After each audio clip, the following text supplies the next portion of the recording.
His wife got him a beautiful neon sign of his logo, and he hasn't hung it yet. It's true. That is true. I'm just always busy. I always arrive here and I go, oh, I forgot the hammer and nail. I need to, I'll show it off real quick. It's like a real influencer sign, you know? Yeah, no, he's a real influencer. He is. Look at that. Holy shit. Come on. You need to sell some fried chicken with that. Ethan, you're such a hard worker. Well, so I've been trying to finish my book, and so I've been waking up at like 1:30 in the morning and writing through the night. And I was writing at 2:30. It was 2:30 in the morning, and I got a notification on my phone, and I was like, who the fuck is texting me at 2:30? And it was fucking Ethan Strauss publishing something. Because you thought it was still the day before. It must have been 12:30 where you were. Oh man. Yeah. Okay, so I don't know if we're doing the show yet. I don't know if the show has started. I am uncomfortable with the topic of how hard I work because it's up for debate. And to some people, it's not a lot. And to other people, it's a lot. And I'm not sure how to strike that balance. I just feel like I need to keep the pressure on me because it's just so easy not to be generative. And unless I just try to write before I go to bed these days. I try to write a little bit. And sometimes I might get 1,000 words and sometimes I might get absolutely nothing, but I'll know what I'm going to do the next day. And that's become valuable for me. And I tend to sink into laziness and sloth and not completing what I should be doing unless I'm doing that thing at the end of the night. So at least that's the tip I'm on right now. But yeah, you combine it with the podcast and studying for the podcast and whatnot. It can get a little tricky.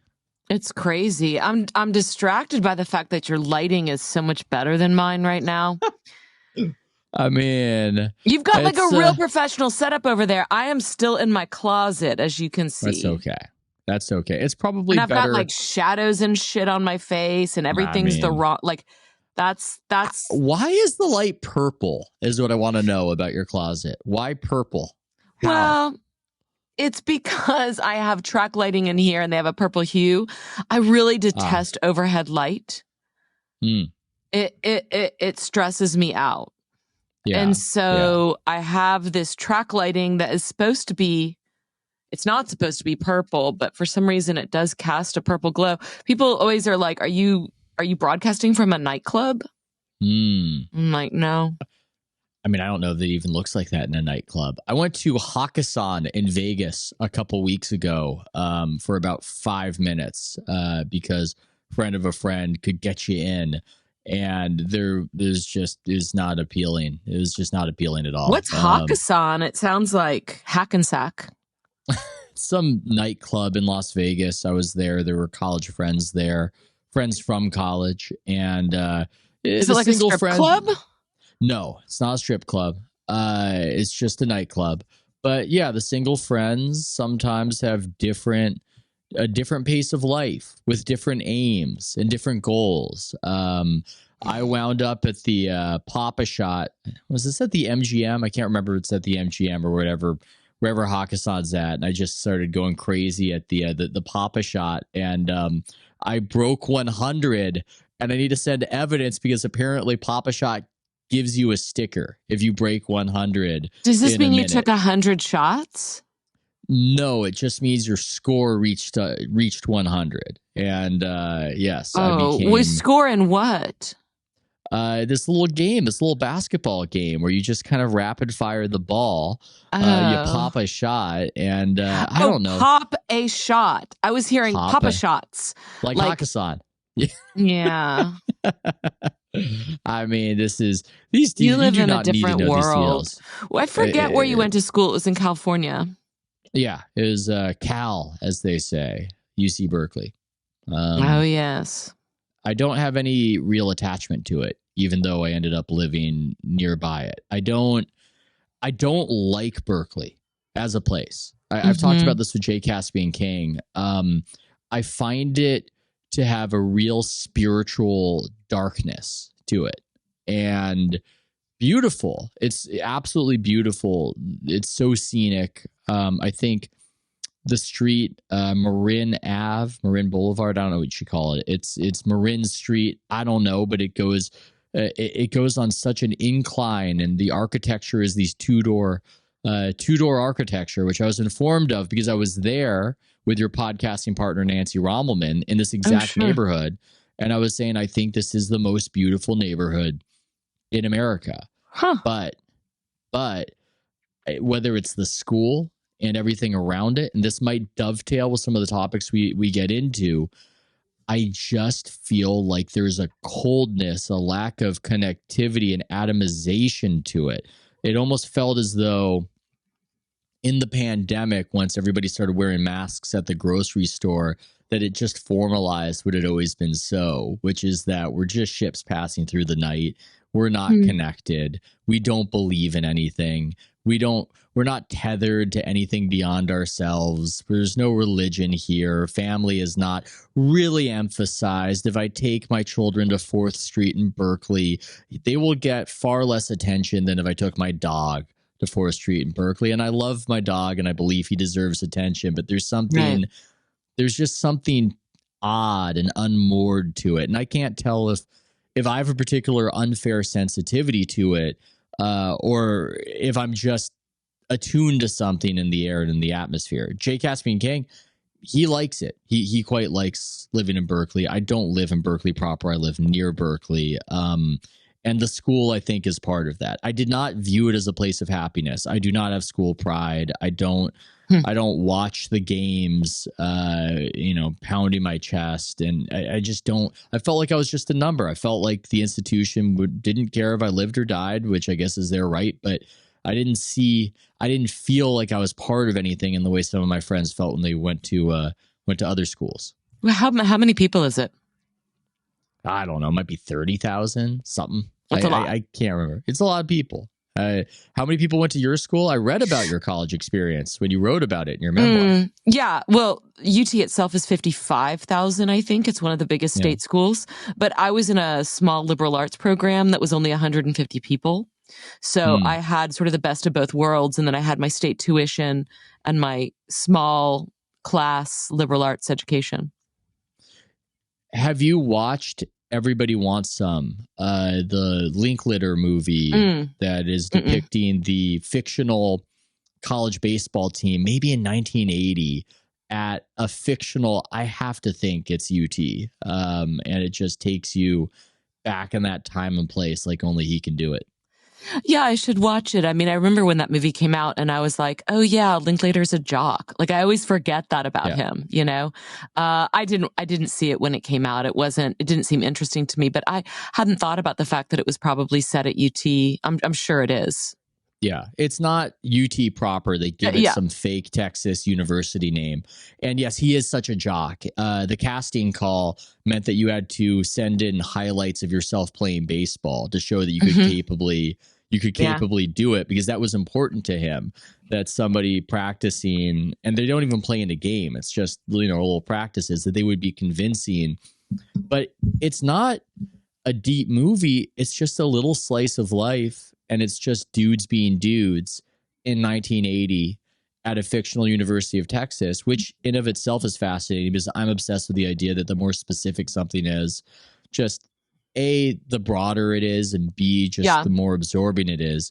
And you really feel, okay, this is what it was like back then. This feels like real banter between these guys. This feels like how they would go about a night and how they would party and what they would pursue and how they would relate to each other. It all just feels so real. And so in that way, similar to, I guess, a lot of his movies, I would say that it captures that. But I should probably do an intro, Sarah. I should probably be a professional or something like it. It is House of Strauss. We are joined by Sarah Hepola. She is well known for a variety of reasons.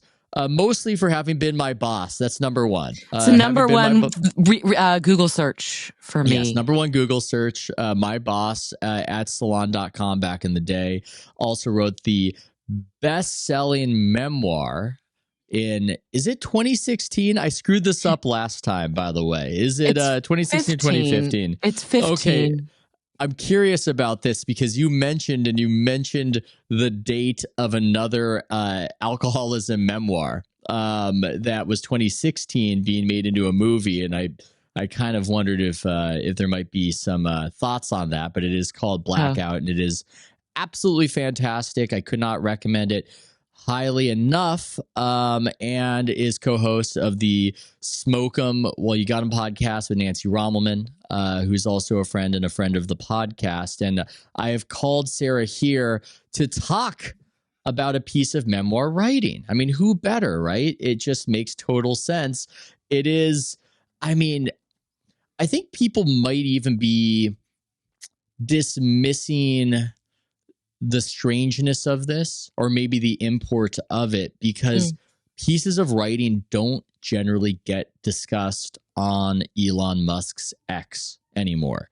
They have made an effort to de-emphasize links, which everybody is trying to figure out and work around. Yeah. It used to be people would argue about an article and they would say, I like this, or I didn't like this, or oh my God, how horrific. This thing last week, In the Cut, which I think is some sort of offshoot of New York Magazine. It's called The Lure of Divorce by Emily Gould. It was released on Valentine's Day. The subhead is 7 years into my marriage, I hit a breaking point and had to decide whether life would be better without my husband in it.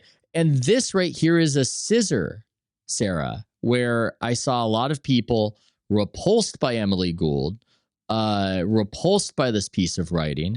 But I saw other people, some people I'm kind of in the neighborhood of, defending it as art and defending her more generally. And I just want to get in a conversation about it, but I also want to get into a conversation of, hey, what are the rules with memoir? When revealing bad things about yourself that other people can judge, what is fair? But let's start with this. How did you feel about it? Well, the first thing I'll say is that this exploded last week and I was on a deadline. And, you know, it's that horrible thing where like everybody starts talking about a piece and it's like, wow, I really better get on this piece because the ideas like the rancor and then the defensiveness and then, you know, I hate this, I love this. And I was like, I don't know what I think. I haven't read it yet.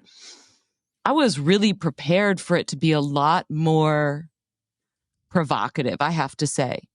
And like, okay, I do a podcast with Nancy Rommelman, Smoke 'Em If You Got 'Em. And, you know, she texted me and she said something that was so over the top. And we talked about it on our last pod too. And it was just kind of like, basically, in effect, this is the kind of piece that signals the downfall of civilization, you know? And I was just like, whoa, I've got to read this, you know, because to me, that's like, all right, get on it. Finish this story so you can read this horrible piece, you know, smell this bad milk. So I read it and I was like, oh, wow, I really like this. You know, the opening, she describes basically having too many SSRIs build up in her body, and she starts drinking a lot and goes into what this once happened to me, and it was diagnosed as hypomania. And so you get this, like, you're really rapid talking and you feel super powerful. It's actually an incredible feeling. I was walking down the street and I was like, I saw this car coming towards me and I was like, I can stop that with my hand. And I was like, oh, I think there's something wrong with me. I don't think I can actually stop cars with my hand, but I felt this way. And I was one of the only ways you can kind of come down from that, or at least I knew to come down from it, was to drink a lot, and smoke a lot. It was just like fed all these compulsive behaviors. So I was drinking all the time, sleeping very little, and I kind of lost my mind in a mini way. Now, Emily Gould lost her mind in a much more dramatic public way. She was on Twitter. She was telling everybody, like, I'm checking into a rehab facility. I'm out. You know, she was doing all this crazy stuff. But here was this experience that I had, and I really only knew it to be my own.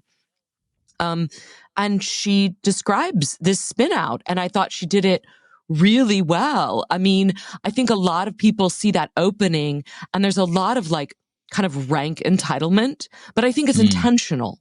You know, I think what she's revealing, and I think sometimes it's hard to look at, is the monstrous writer's ego.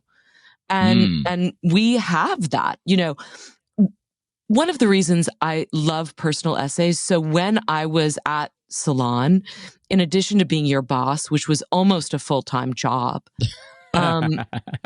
I ran the personal essay section, and it was a job that was basically carved out for me because I had gotten so kind of clever. Like, I really excelled at this part of my job, so much so that my boss at the time was like, just make that your full job. So we made a full personal essay section that I ran. I ran 4 personal essays a week, which is an enormous amount of copy to kind of be putting out in the world, like full stories with narrative arcs. I mean, I did not always have the highest standards. There was a little bit of a conveyor belt for a while there.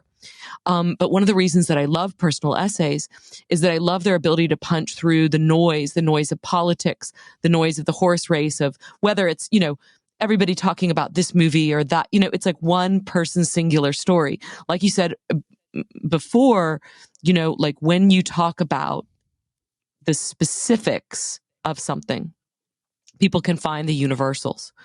So the ability to get very, very specific about your life and let people kind of place their hand in yours when it fits, I think it's an extraordinary thing. So I'm predisposed to like this piece, but I think a lot of the negativity derives from that opening section, which I think is deliberately, you know, bratty, self-absorbed. Like, these are the ruminations of a not well person. Now, later she's diagnosed with bipolar, whatever. I don't. The reason I'm kind of going, I don't know, is because during my hypomanic episode, somebody was like, a therapist was like, I think you should be checked out for bipolar. And it's just really hard to tell when you've got the alcohol on top of the pharmaceuticals on top of, like, and you no sleep, and all of it gets, you know, wound up together. But anyway, you know, I thought it was a really neat thing to bring us into the story in that way. And I thought she ultimately redeemed herself. But I think a lot of people, you know, look, you're right. It blew up. It blew up on social media, but it's not clear to me that everybody read it, you know? Yeah, I'm trying to think about it, because you're in a tricky position when you assess it, right? Because it can feel a little bit like living in a glass house.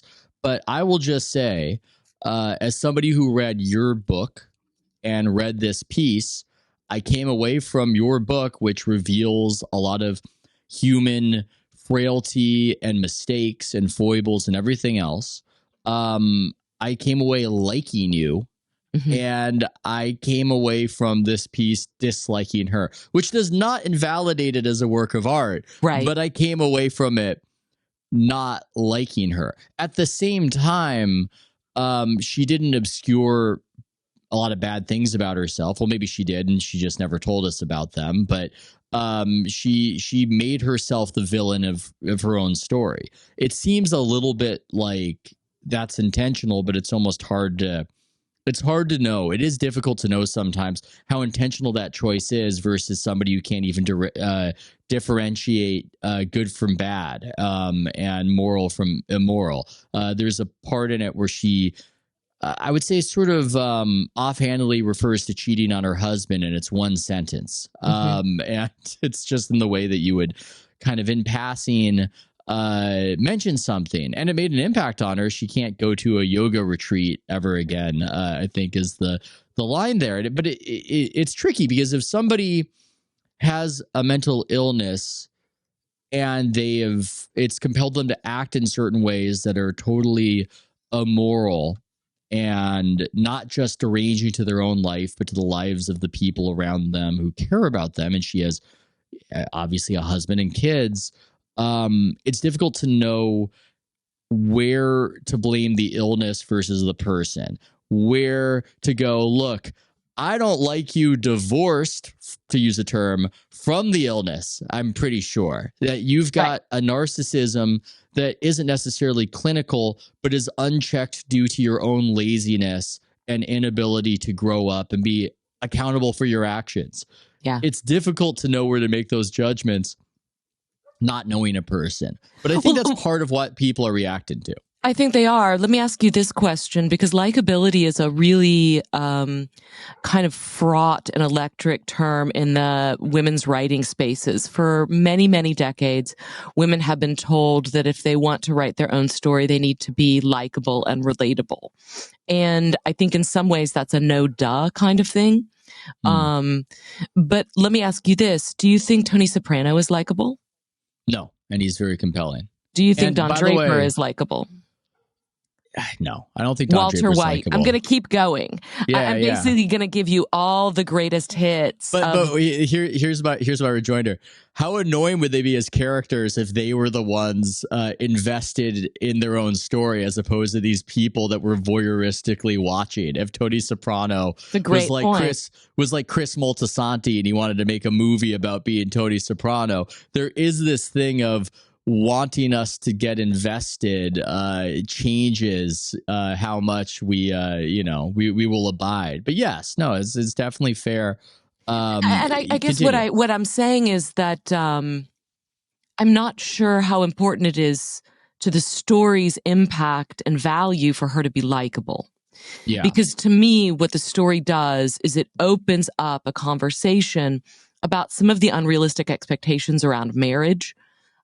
Some of the traps that women feel they are in, whether they have been put in there or put themselves in there. I think a really interesting tension in that story is her inclination to blame her husband for doing things she herself does not want to do. So she'll say, he works harder than me and his career is better, so I hung back and dealt with the kids. But it's because I'm lazy.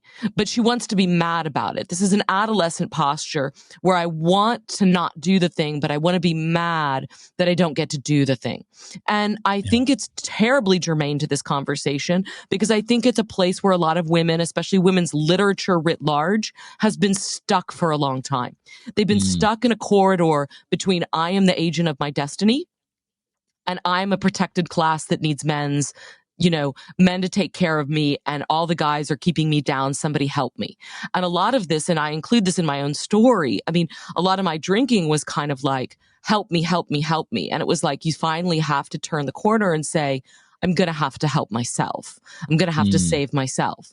But, and I think she does turn that corner in this story, but she does it a bit more subtly.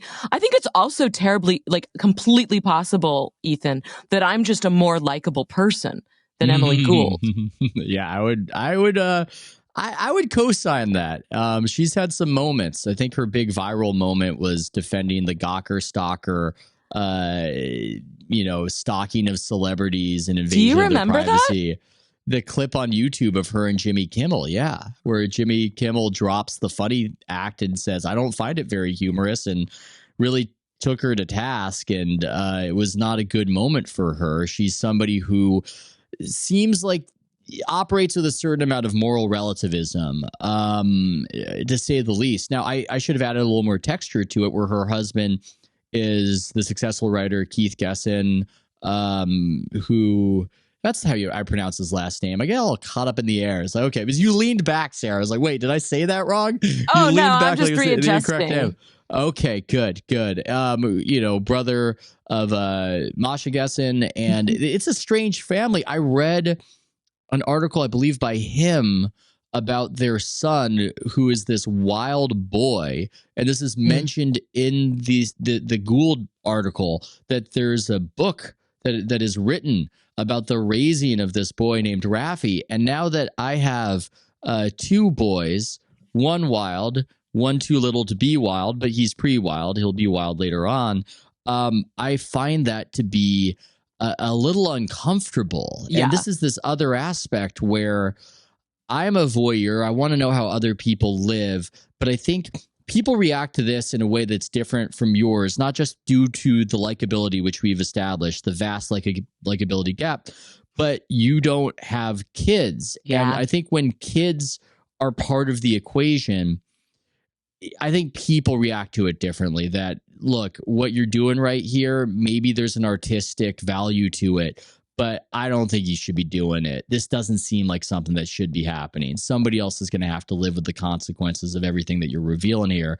And it's funny because we're all going, it's unbecoming, but it seems like the family itself, I mean, Keith Gesson tweeted it out approvingly, I guess is just signed on to it. He tweeted out, beautiful essay by Emily about how she thought about divorcing me, but ultimately decided against it because I'm so good about taking out the recycling.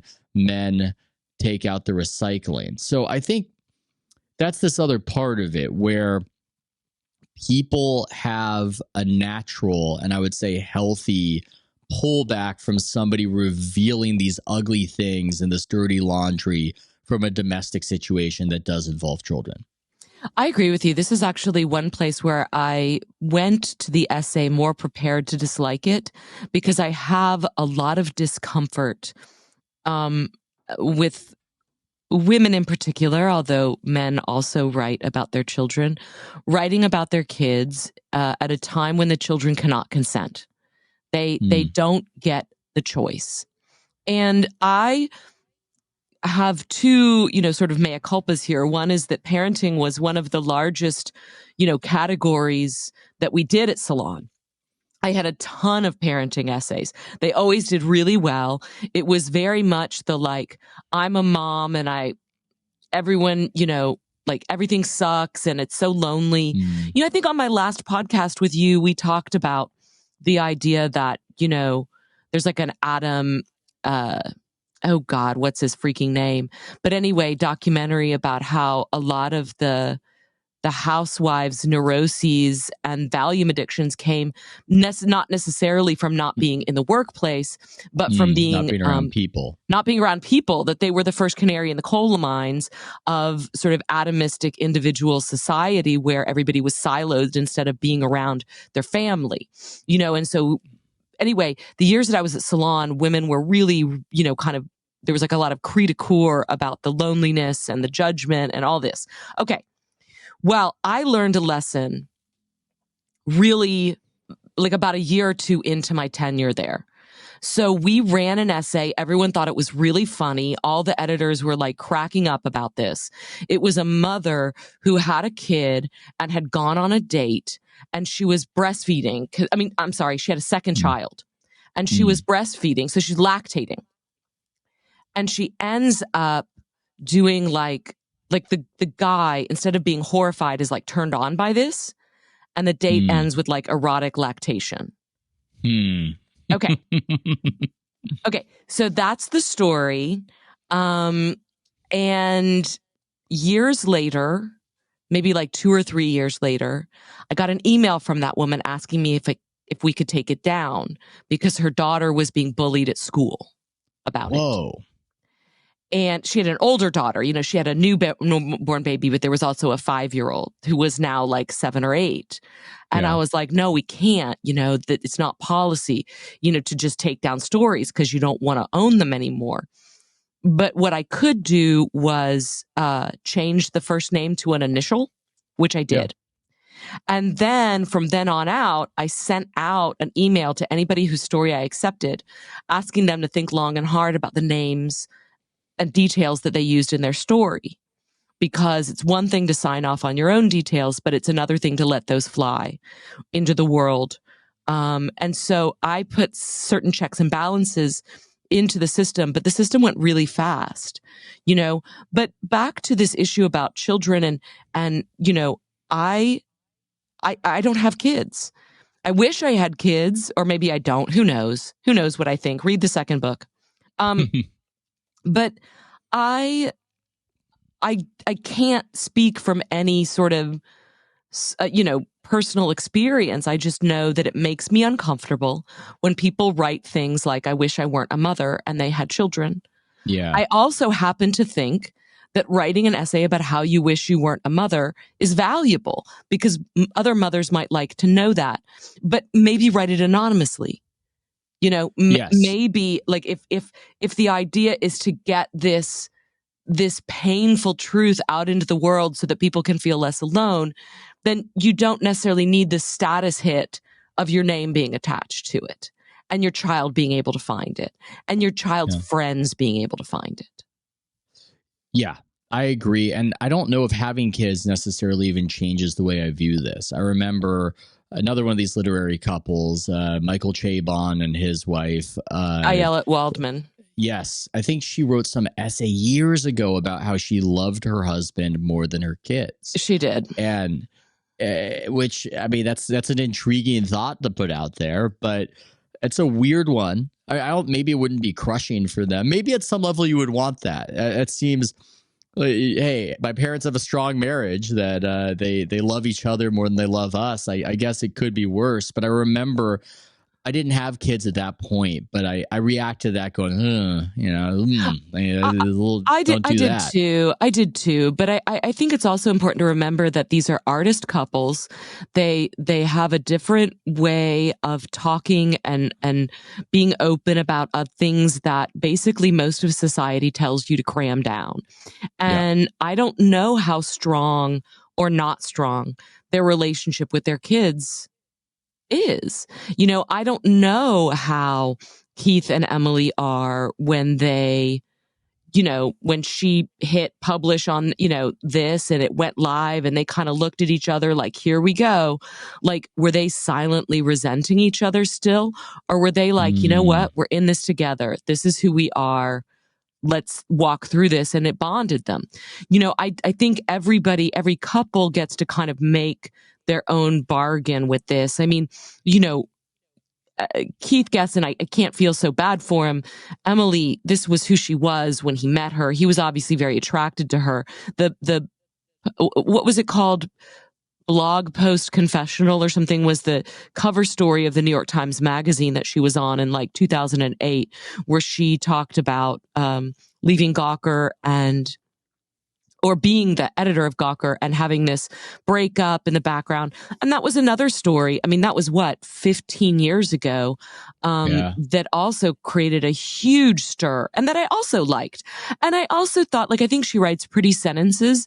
And then I wish sometimes she were a little bit more generous, to herself and also to other people. I feel like there's just a lack of growth in there. And I used to see it a little bit in the Gawker stuff. Gawker was such an influential brand. I mean, it's gone now. It's hard to explain to people that weren't there how much that transformed the way that people, published on the internet, talked, it basically, so much of that metabolism went to Twitter now. So the snarkiness, the dunking on people, the kind of creating whole cloth narratives out of things that weren't even that interesting in the beginning. But, I always thought that was a little bit adolescent and creatively stuck. If you make your living dunking on other people, how are you ever going to get the bravery and courage to write something that's true and meaningful? I mean, like you said, we need to be careful about the rocks we throw when we live in these glass houses. Yeah, I mean, I could just talk about this thing forever. I started off, I entered the conversation wondering, I hope some of my listeners, some of my subscribers will join us on this journey, because some of them might be rolling their eyes and going, why are you talking about some narcissist essay about how she didn't have the courage to divorce somebody? But there's a lot in there. I mean, you mentioned this idea of her wanting the mantle of what his ambition had accomplished, but also understanding she didn't actually want to work for it. There are these tensions of wanting her cake and eating it too that intrigue me. I mean, she's attracted to him and takes up with him because he's this older, more established literary figure. And then wants to break up the marriage because he outcompetes her and out accomplishes her. It's completely contradictory in a way, but that is what a lot of people are like somehow. Not only is, conflict normal in the human heart, but there is this larger point that she's making, I think a little bit subtly, but I appreciated it, about what I would call the divorce memoir complex. That for the last 10 or 20 years, and really Eat, Pray, Love to me is what launches this. Eat, Pray, Love by Elizabeth Gilbert. Wild is another one by Cheryl Strayed. These were all blockbusters that were about divorces. Untamed by Glennon Doyle. Millions of copies sold of these books, sometimes made into movies. She mentions more esoteric titles like Rachel Cusk's The Aftermath and Sarah Manguso's book. These are books that basically portray the idea that divorce is a triumph. Yeah, and it's a liberation, and it is in particular a liberation for women who are historically an oppressed class. Marriage is another kind of oppression. This is the way to free yourself. I, as a single woman, like chronically single, the only person in my friend group that was like, I want to get married, and then like fucking never did. I have looked at these books over the years with this mix of like fascination and kind of resentment, because like a lot of times I've known that the writers were already in other relationships. So it's like they're telling stories about this freedom that they apparently never wanted for themselves because they immediately got attached to someone else. This is the Rob Henderson luxury beliefs complex. Yeah. And it uncorks a maybe outsized resentment in me as somebody that feels like I have been single for a lot of years. I've tried very hard. It's very hard for various reasons for women writ large, men writ large at this time, because of the way society has shifted, because of the dating apps, because a society that's egalitarian or wants to be egalitarian is going to have a really hard time balancing gender differences.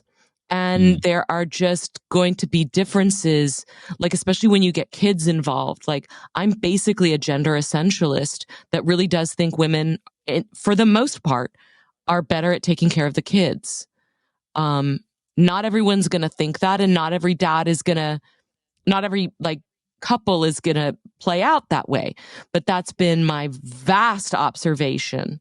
And once you are the primary caregiver, and if you want to also be the breadwinner, that's just going to be like an incredible burden. You've got a stacked table on one side and an emptying table on the other side. This is something that a lot of my couple friends have had a very hard time working out. I've heard one of the reasons I really liked Emily Gould's essay was that it reminded me of so many conversations I've had over the last 10 years with women and men about marriage. And they've been saying, like, I don't know if this works anymore. There was a time when you just got into a marriage and you didn't get a choice. Yeah. You had to do it. Yeah.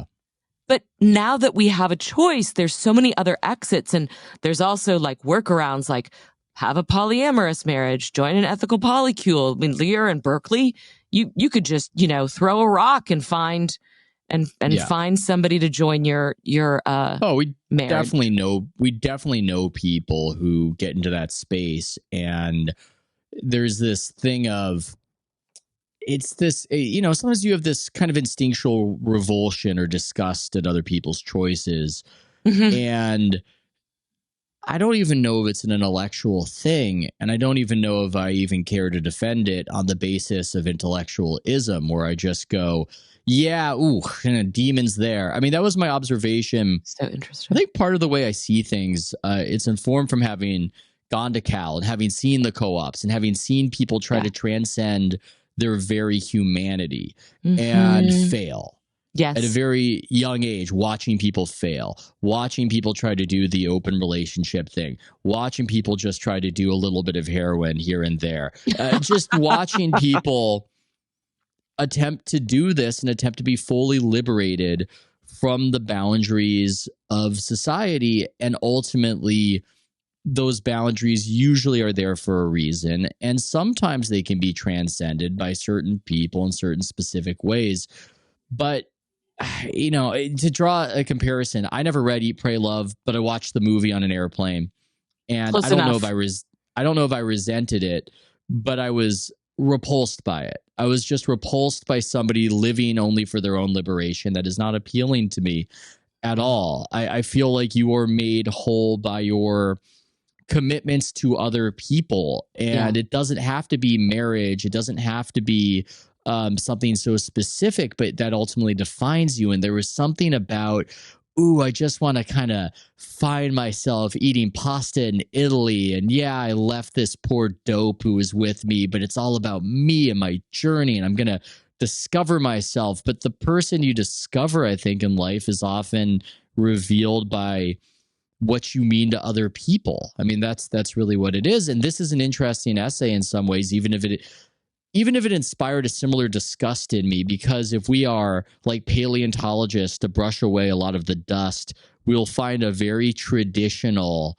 trad domestic message in there about having one's commitments to a marriage and not trying to follow this siren song to fully realized self as she was being fed, which I think is can be destructive. And I'll add one more thing right here. One more thing as I'm riffing, and you can take any of this whichever way. I think there's been this drumbeat for a few years about how men don't talk about their feelings enough and they bottle it up. And there's some truth to that. There are men who probably do need to talk about what's ailing them more. But what rarely happens is some sort of counterpoint of where women possibly fail in this realm. It's more comfortable, I guess, in, urban liberal spaces to talk about a failing of men and their, insufficient sensitivity.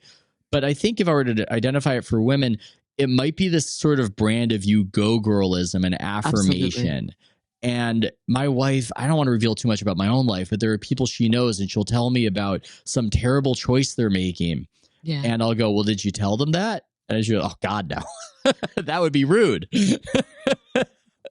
No, instead it's something like, I can't do what you're doing. I'm not brave enough. I'm not bold enough to do what you're doing. But deep down, secretly, there's man, they're doing something crazy. I don't think there's enough of sometimes women telling other women, no, your only problem in life isn't that you're just special and amazing and not fully understanding that. Sometimes you're really letting the people around you down and not rising to the moment and not doing what you should be doing and fulfilling your responsibilities.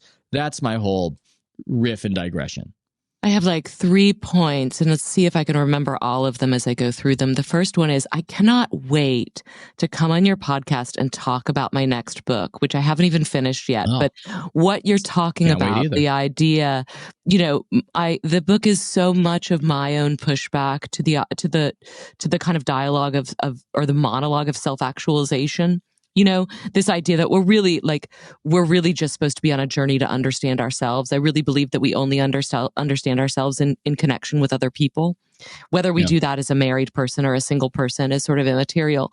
But I've become really sick to my, I'm up to my neck in stories of, I want what I want, recast as empowerment, recast as some sort of, brave, stiff arm to the man or liberation.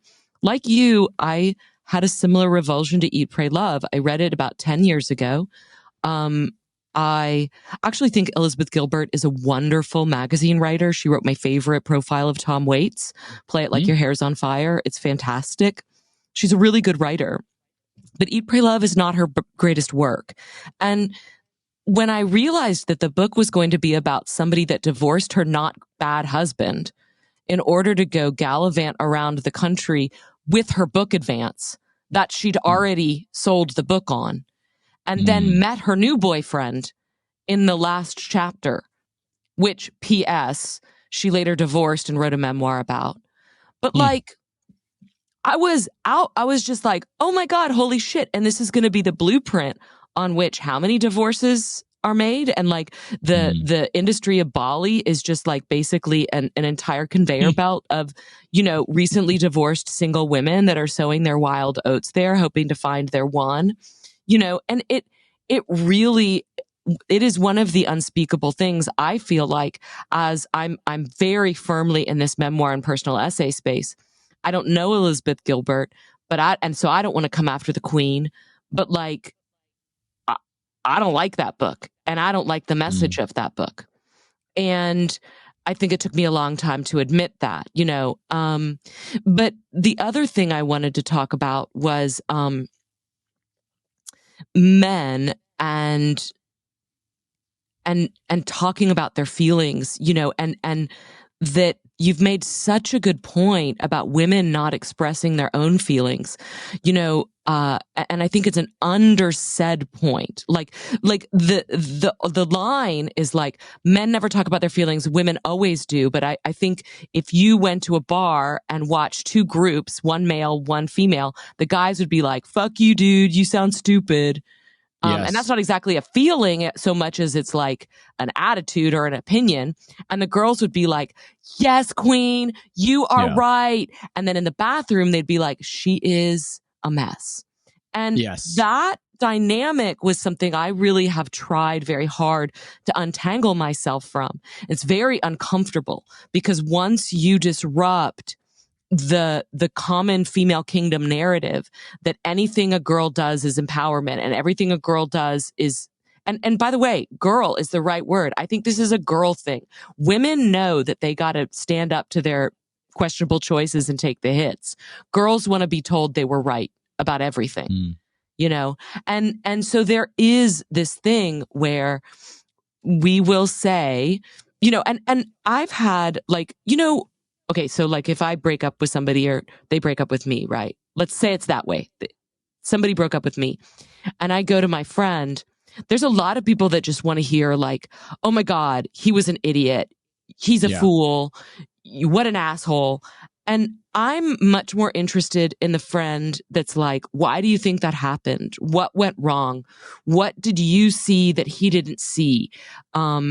Is he somebody different than you thought he was? Like, I'm much more interested in second or third order questions than what I find to be not terribly valuable, which is the barrage. In fact, I will often find myself defending guys. You know, why do you think I would have spent 2 years with an asshole? That doesn't speak very well of me. You know, but that's just the knee jerk. That's what they understand they're supposed to say. Yeah, I find it fascinating to just observe because I the way you framed it was different than how I framed it in my head about how women talk about their feelings all the time, men don't talk about their feelings at all, but you're identifying that when women have the feeling of my friend is really fucking up and making some very irresponsible choices, I'm sure there are people listening, they know a woman who would just straight up say so, but I have definitely seen this general trend of not saying that because it's not affirming and it sounds judgmental and it's easier just not to. And so you listen and you're a sounding board. You don't give bad advice. You don't tell them to do things that are bad, but you don't actually honor the discomfort within you versus with men. There's more of an inclination to warn your buddy or tell him he's being a baby. You know, absolutely. You're being a baby. And if you really want to take this into dangerous territory, and I don't see why we wouldn't want to do that. Yeah, why not? You can extrapolate on the fact that this kind of plays out in the believe all women trope that feeds me too. That basically anything you say is unimpeachable. And that's a very dangerous place from a legal and professional standpoint. Yeah, Aziz Ansari is a monster because I don't even remember what happened in that felt like the tipping point. Yeah. Whatever that was. And that was a clear case. It was a confessional essay where the person writing it made some choices that people were going, you know, you kind of put yourself in a position, to get hurt. Do you remember the name of the magazine that ran that? Oh my God, because it was like a knockoff of The Cut. Babe. You got it. It's babe.net. Yes. It's not even babe.com. It's babe.net. Oh my God. You had to dig for that one. And God knows what important thing was pushed out of my brain to make room for that one. Oh, absolutely. Probably your social security number.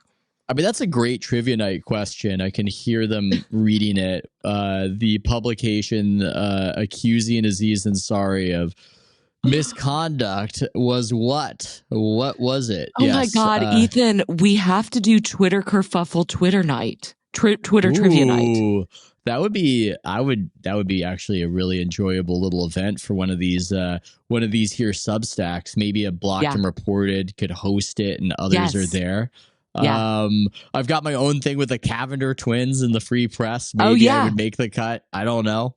It's possible. I got to be careful with these conversations. I was already framed as a sexist in the aftermath of that one. It's my advisors warned me that my brand is in a precarious position on that particular subject. Oh no, your advisors? No. There are no advisors. Okay, I didn't think so. There are no advisors. There's no HR department. In the future, we'll all be branded as sexist and racist and all the other things, so we can just get on with our day.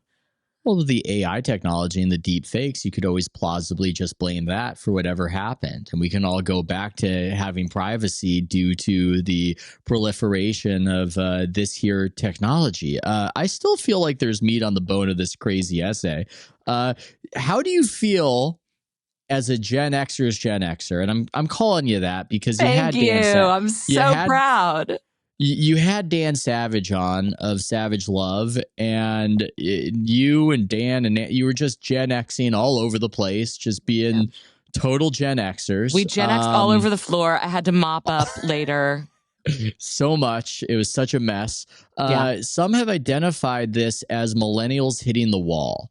That we, perhaps the most permanently adolescent generation, at least since the boomers, if not superseding them due to the softness inspired by technology, are realizing all at once that we're not young anymore and are hitting some constraints of life. Do you see a little bit of that in an essay like this? Do you think that it's going to be an ugly thing to behold as we millennials hit middle age? Yeah, I think that's a really good way to look at this, actually. I mean, I think the millennials are so interesting because they came of age into that go-go boom time of the late 90s and early aughts when America was really, I mean, yes, 9/11 happened, but prior to the economic crash, there was so much opportunity. The tech world was booming, and it was for young people. I mean, it really, really felt like the world was your oyster. You know, Gen Xers came of age during, like our biggest stars were like wearing, flannel and shot themselves in the head. They were just like, they were just like, still like, my parents' divorce will never be okay. I want to die. So there was I hate being famous. I'm Kurt Cobain, and this is terrible that I've achieved. It was this weird thing where like you wanted fame more than anything, and then when you got it, you were like, I hate myself. So there was always this dark undercurrent to the Gen X experience. But millennials, y'all were like, girl power Spice Girls and boy bands and hip hop that was all about Prada and Gucci. I mean, it was just like, it was so like the kind of psychological priming that must have been done on y'all as, just kind of like consumer capitalist to, but basically just like the world is going to be mine. And then as you emerged into middle career, like I've got to get out of my job that just kind of pays the bills because I'm in my 20s and drinking too much. You emerge into a job market that just really isn't there. I mean, especially for journalists and writers, but this is happening all across many, many different spectrums. And I think there are a lot of Americans that feel as though they were promised the world. There's a really interesting book by Gail Collins, the New York Times writer. It's called When Everything Changed or something like that. It's basically a history of feminism. One of the things she looks at in the last chapter is that post-feminism, all the surveys show that women are less happy. And this is often used by conservative commentators to say, well, look, you've screwed everything up. You screwed everything up. And I'm not saying that that's not necessarily true, but what she points out is that there was a day when you told young women they could be one of three things: nurses, teachers, mothers. Now they're being raised in a world where they could be Beyonce. Yeah. So the least attainable option. Yes. When you start telling people they can do anything and then they hit the wall of the real world, that's going to create a roar of resentment. And I do think I see that in this piece. And I think it's probably shared. You know, I remember, you know, Salon had 2 layoffs that I went through. They were terrible. I fucking hated them. They were gutting. They cut everybody but 2 editors, including myself. And after the second layoff, there were a bunch of us in the room, and it was just so silent. The air was gone. And our one intern, who was 25 or 23 at the time, piped up and said, I guess I'm never going to get a job. And we were all like, is that's really what you thought of? Like people just lost their job. People can't afford to pay for their kids. And of course, that's her first thought, but she said it out loud. And I thought the entitlement of this generation is too big. I don't even blame her for that. I blame, you know, like I said, this like cultural, you know, brainwashing. And yeah, then the other thing is that marriage is hard. And she's 7 years into, there's a reason why the movie is called The 7-Year Itch with Marilyn Monroe. You know, there's stats on the fact that marriages get harder after 7 years. There's a fascinating statistic that Helen Fisher uses in one of her books that throughout history, the average length of marriage is 14 years. And in the modern age, because they died. Yeah. And in the modern age, it's about 14 years. Man, that's slightly depressing to know that we're just perhaps constructed for that. I don't think we're really constructed for the poly thing. I don't think, maybe somebody listening is making it work out there, and God bless them. But I don't think that, I think that's the trying to transcend your own humanity bit. But I mean, I'm still thinking about this with the millennial aspect and having the world as your oyster. It was very interesting to go through that process, because I remember naively thinking, you go to college and then there's just this job waiting for you at the end of college, because I was raised in the boom time of the 1990s, which was a comparatively placid time in human history. If not, it was a great decade. Yeah, if not the most placid time in the United States. You could point to the 1950s. I know people would say, well, they had they were in the trauma of coming out of that war, though. Yeah. Well, and that's the thing. There was the war trauma. People would point to the various constraints that hung over various groups. Then again, that's all complicated by the subversive reality that many people were just happier regardless, which is a whole other topic and a whole other thing.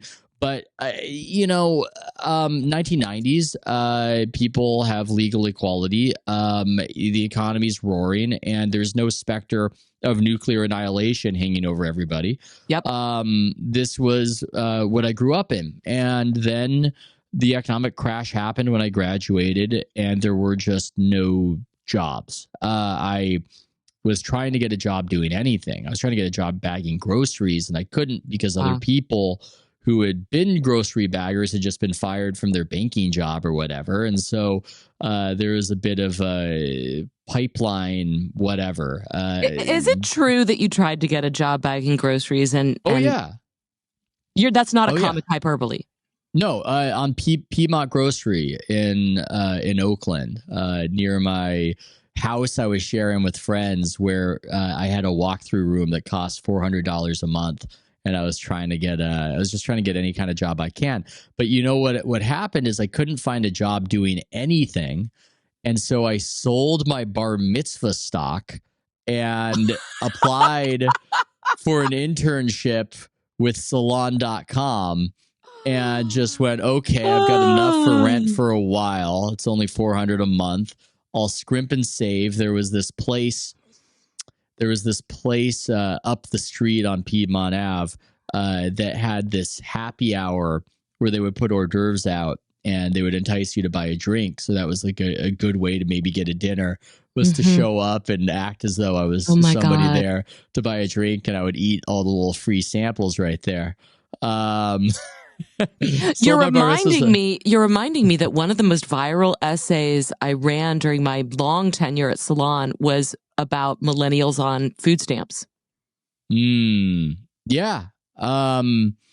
I got some EBT after my job for a few months. It wasn't that much, but I remember being in the grocery store and really trying to just count just every little item, because there just didn't have any money left. And Maze is asking me what company was. It was one of those series of stocks. I do have a great friend of mine. I mean, some people could guess who he is, but he, with his bar mitzvah stock in 97 or whenever it was, bought Apple.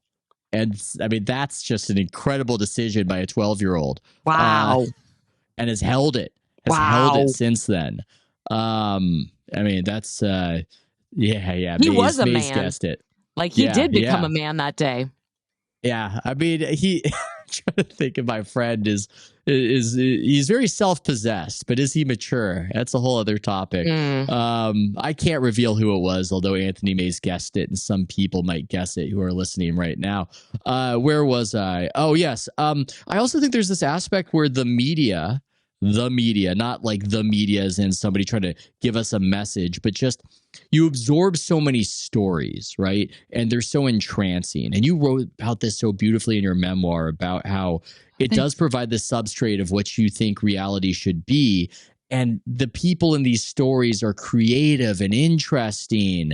And that makes you feel like you should become somebody like that. Mm-hmm. There aren't too many movies about this sort of Japanese existence of a person just quietly doing a fairly mundane job excellently. That's not the stuff of movie. And I do think it inculcates the sense in you that you are fit to do something else or you're worthless, that you should be the object of other people's attention or you've failed. And I guess I've kind of made a creative job work for me, and so it's worked out. But as Freddie DeBoer has pointed out, there are just too many, there aren't enough spaces for all the people who want to do this. And so what we're having a lot of the time are these disaffected elites who were great humanities majors and aspired to be writers and wanted to be this and wanted to be that. And then it all petered out, and they're along with the rest of the Gawker crew just kind of bitter. And that's part of our cultural conversation, even if they couldn't claim the mantle of being a big deal like an Elizabeth Gilbert. There are just more people on the outside looking in who are disappointed, and I doubt their disappointment is just constrained to that sliver of the creative class. I think there are a lot of millennials out there who think they coulda, woulda, shoulda been something, whereas my grandfather just sold insurance, and it wasn't like he was ever selling insurance going, I should have been the president of the United States. What the hell happened? Absolutely. One of the things that they see in happiness studies is that one of the best things you can do to assure your happiness is to lower your expectations. And you think about what we did increasingly to generations of young kids was we just continued to expand their expectations. You can be anybody you want. You can do anything you want. You can live anywhere you want. You don't have to get married. You don't have to do anything for, like it's just, and so what happens when the rubber meets the road of, geez, I don't really have a real career. I studied whatever. Yeah. Gender studies in college. Turns out that's not useful. Yeah. And, these publications that I want to write for, if you want to be a writer, pay like $150. I mean, by the way, one thing I want to add, because you're so good about tracking cultural trends, I just want to slide this in here that the personal essay boom that started really like in 2008, it's often traced back to that Emily Gould cover in the New York Times Magazine. But the reason that it blossomed over that years was because of the recession. So a lot of online publications like Salon got rid of their staff writers. They couldn't afford them anymore. And they went to entirely freelance. And at Salon, we stripped our pay from $500. It went down to $150. Well, if you're a reporter, you're not going to be terribly interested in selling a story for $150. But if you have a beautiful essay about your mother dying, you might be really glad to have the eyeballs that Salon is going to give you. And this also, it coincides with the rise of social media. So, Facebook and Instagram, they're all kind of inward turning and externally preoccupied. And, that went along with the personal essays. Well, in 2017, Gia Tolentino wrote a piece in the New Yorker called "The Personal Essay Boom is Over." And, kind of calling the whistle on this boom time that had seen the rise and fall of XO Jane. Salon had folded their personal essays section. I was gone. And, Washington Post did personal essays. BuzzFeed did essays. All of them kind of got out of the business. And it was because everybody went into the business of Donald Trump and resistance and MAGA. And all of a sudden, it was like writing about whether or not you wanted to divorce your husband seemed like a really minor who gives a shit when, if you remember the existential dread of a volcano of that time, it was like, the world is on fire. We're going to die. GQ for, was it Teen G? Not Teen GQ. Teen Vogue. And what's her face became a celebrity overnight with some essay, Trump is gaslighting America. I remember. Yeah, I remember that. Yeah. I mean, it's very, so 2017 is rough math, back of the envelope, 7 years, 6.5, 7 years. So, I think people are ready for stories again. I don't think they ever really stopped wanting them. The Me Too stories were actually like what happened to the personal essay boom is that the energy transferred over into Me Too takedowns. But what we see with the excitement around this story, and remember, it was only one of 2 huge viral pieces at the Cut that day. There was also a huge piece about a woman that put 50,000 clams into a shoebox because of a scam. It was the craziest story. Did you read that one? I didn't. I saw everybody talking about it and saying that we need a collaboration between Gould and the woman who got scammed. And everybody debated about whether this was a brave act of honesty or whether this woman was an idiot and I would never get scammed. I saw the fallout from it. Yeah, well, that story is still number 1 on their site. The Gould piece is number 3. I think people want to talk about this scam story because whether or not you're married, whether or not you want to divorce your husband, we are all sitting ducks for scam artists. And, and even if you aren't, your parents certainly are. Like, my parents are now at this age where I feel like most of my time with my parents is spent like checking their devices to make sure they haven't like accidentally signed on for some random subscription. They are dear people. I've started to think of the iPhone as just basically elder abuse. They just do not know how to manage that thing. So anyway, this is somebody that, she takes out $50,000. Now, I don't know. Look, everybody's and the other thing is, if you want to get people, like, what is dirtier laundry than people's finances? It's not it's more secret than their sex life in a lot of cases. People can be very open about their sex life, but when it comes to what they've got in their banking and checking savings account, they will shut down fast.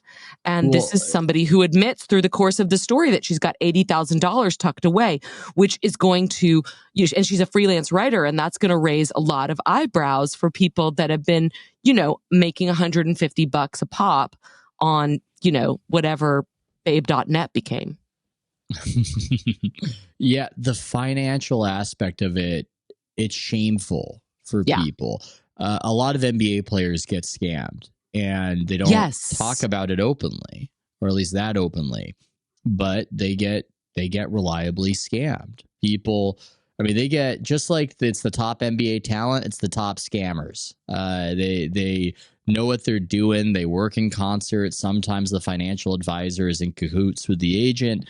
And some of these guys are good. There was an NBA superstar who got scammed, and another NBA superstar defended the financial advisor at the trial. And then the guy who defended the financial advisor got scammed himself by that guy later on. Stop it. Yes. Oh my God. Well, you're reminding me that, Elvis got scammed. I mean, if you see the movie with Austin Butler, the Baz Luhrmann movie that came out a couple of years ago, that's a tragic story of being scammed by his own manager and put into Hawk. Billy Joel got scammed out of millions of dollars. Basically your story about the NBA players, and I'm sure this happens across the professional sports, is basically the higher you rise, the larger the target. We know this. And if you're partying and you're not paying attention to your finances, and one of the things about being good at sports or being good at music or whatever is that you're not necessarily good at math, and you pay someone to do that for you, and if that person is not an honest broker, literally, you can find yourself in a deep, dark hole, and it's humiliating. And now that is something that can be targeted to any rando, whose number can be found on the dark web. This person's a sucker. And I almost fell. I came very close. There was a scam where somebody called me out of nowhere and told me that I owed money on a toll tag in a city. Ooh, it's a smart scam. It's a very smart scam because I had been to that city, and it seemed very, very plausible that I had taken a toll road and didn't remember it. And so they kept telling me it now had ballooned to where I owed like $600. And I was like, well, I need to see these. And it went on and on and on. Finally, somebody listened to me talking on the phone and said, hang up on them.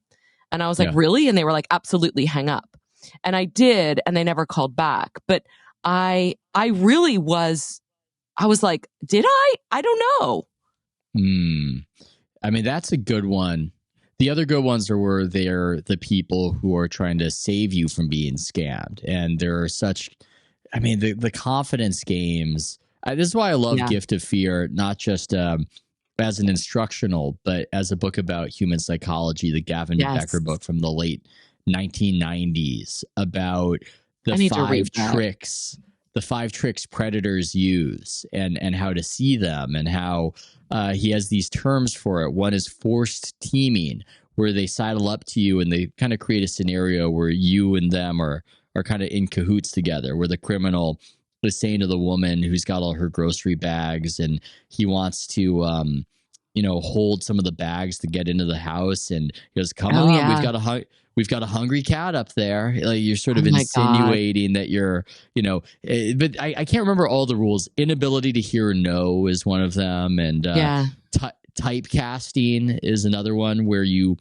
create a frame that you want somebody to try to buck against to your advantage, where she doesn't want the help from him. And he goes, there's such a thing as being too proud, the sort of instill that, get that response of, I'm not too proud. I'm like, okay, no, but now I see it.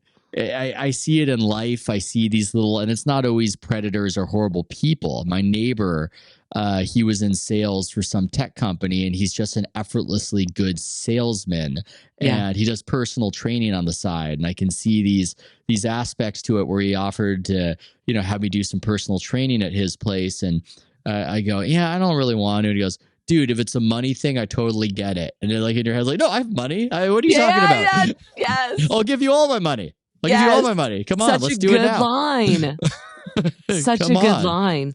Well, Nancy and I were talking about these scams on our podcast, and she was bringing up the fact that, like, once they get AI into this, and they'll be able to mimic our voices, people like you and me, we have plenty of material out there that they can run through the filters and get, so one of the common scams for older people is to call them up and say, we've got your daughter hostage. And it's very, very scary. It's very, very scary. But imagine if that had the voice, mommy, help. Jesus. Oh my God. That is so, oh man, that's dark. Just some of the things, I mean, this is why famous people, I think, are sometimes more jaded than other people. Absolutely. And I observe this around the NBA, is because they're such this object of fame and money that they have a darkness revealed to them and other people that we have been blessedly spared of. Yeah. Where I didn't know that my best friend was going to try to do that to me, or my own family member was going to try to do that to me, or the extent people will go to get that scam out of you. And now perhaps we're all going to learn what they learn about the amount of darkness of the soul out there. Well, that's terrifying. I'm wondering if there's any sort of topic to pivot to as a little palate cleanser, to conclude the podcast. That's just very, very difficult to reckon with right there, Sarah. I mean, you got anything? I know I'm the interviewer theoretically, I had something in my head, but I can't remember what it was. Well, why don't I tell you about my second book? Because it's about singlehood. It's an interesting I will listen to that, but I do have a topic for us. Okay. Give it to me. No, give me the book spiel. No. We'll outro on your book spiel. We'll outro on the book spiel to build a certain appetite and awareness for it.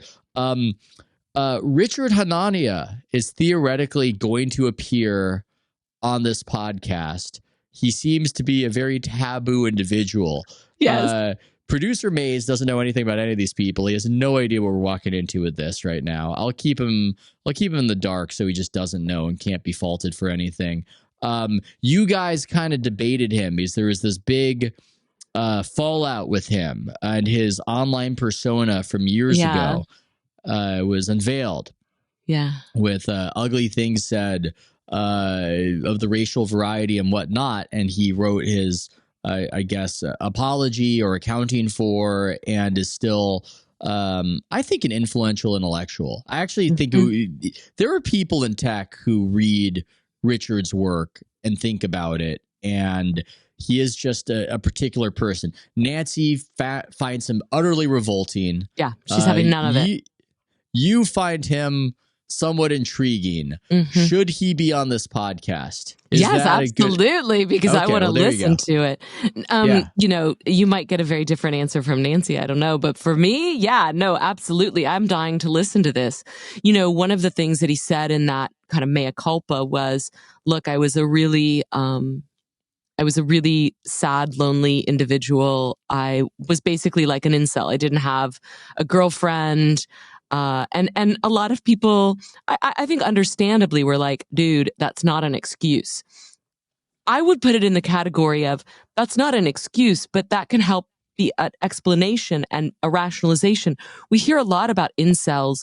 We hear a lot about this darker world of trolling, and we very rarely get dispatches from those individuals. What is it that's going on in their mind? Do they mean this? Is this just they're mad at the world? Is this a kind of provocation for a world that won't listen to them? I'm very interested in that. So I felt as though he were peeling back the layers a little bit, but some people felt like it was empty bullshit to explain, racist beliefs.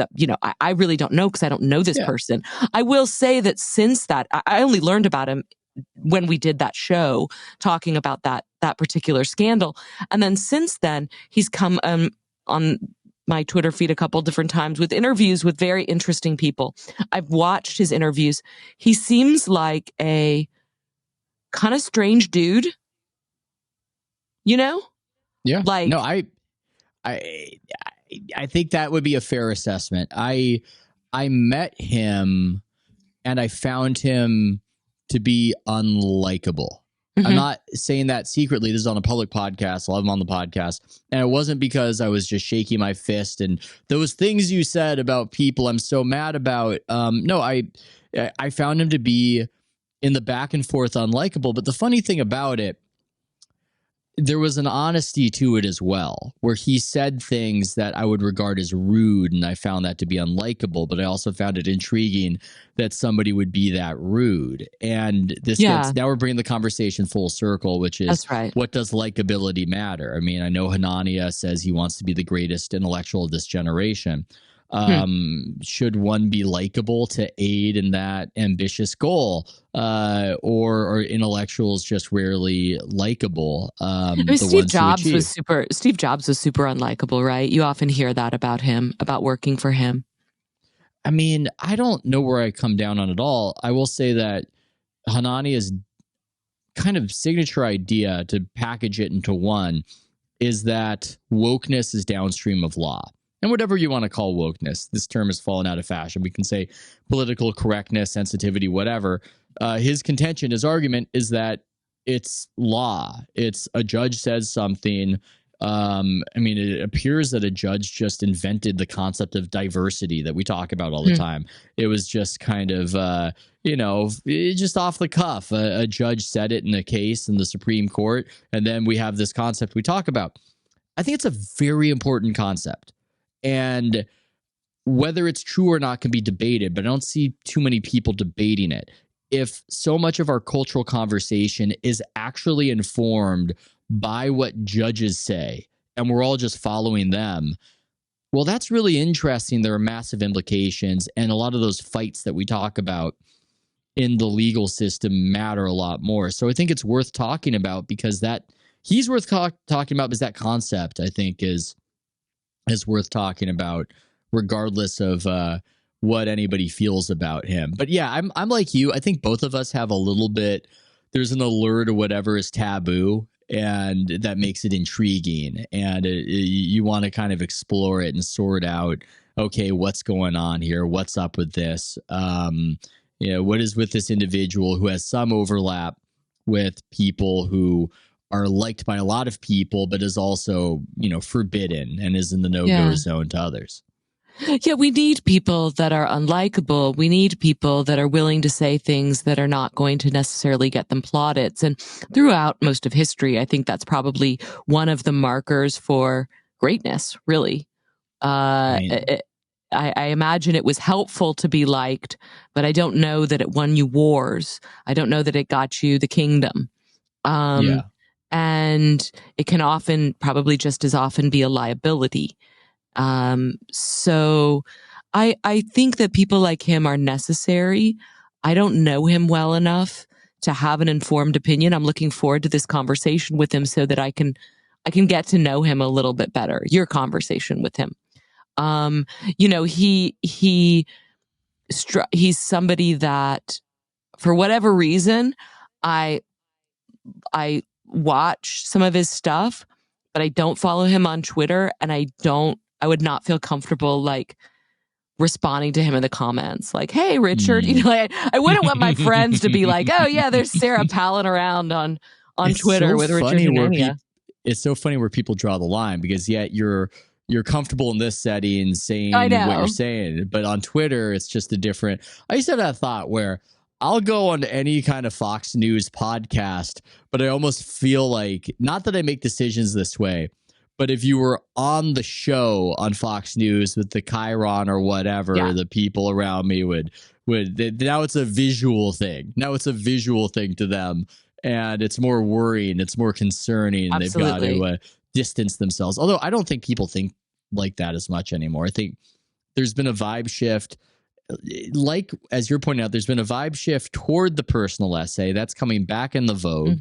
Pardon the pun, and a vibe shift away from politics, because the two options are just obviously their brains are mush, and they're just prime opportunities for scammers. Right. So it's, Well, yeah. I mean, we've had 6 years, 7 years of politics all the time. And it's like, to quote Dr. Phil, how's that working out for y'all? It's not great. Everybody's miserable. No. The polarization of the country is horrible. The happiest people I know aren't online, and don't give a shit about politics. And there's a really good argument for not caring at all, because your ability to affect a presidential election is a drop in the ocean. Yeah, this is how I felt the whole time. And it's not a popular sentiment, but you should just get along with people you disagree with in your family, because you have no influence at all on what's going to happen. And people got very much into this mode where they felt like they were on a team and fighting a fight. and those people, the most tiresome people on Facebook. Okay, give us a little bit of an appetizer of what's going to happen with your book. I can't wait to read it.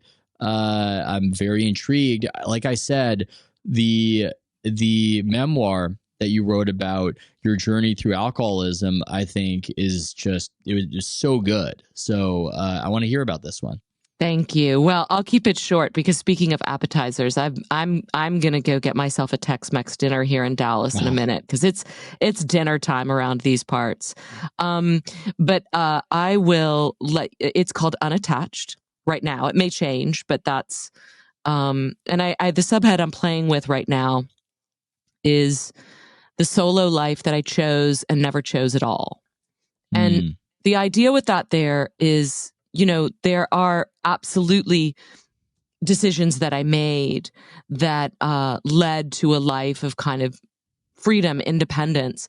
And then there are also decisions that were made for me. I mean, I had boyfriends I wanted to have families with that left me. I had, various life circumstances that pivoted and kept, it's not exactly, I think in our modern consumer-centric, technology-riddled life, we want to believe that we make the choices about our own lives. And I think when you drill down into it, what you see is that we're often not in charge at all. And, life happens to us, and then the story is about what we do in response to that.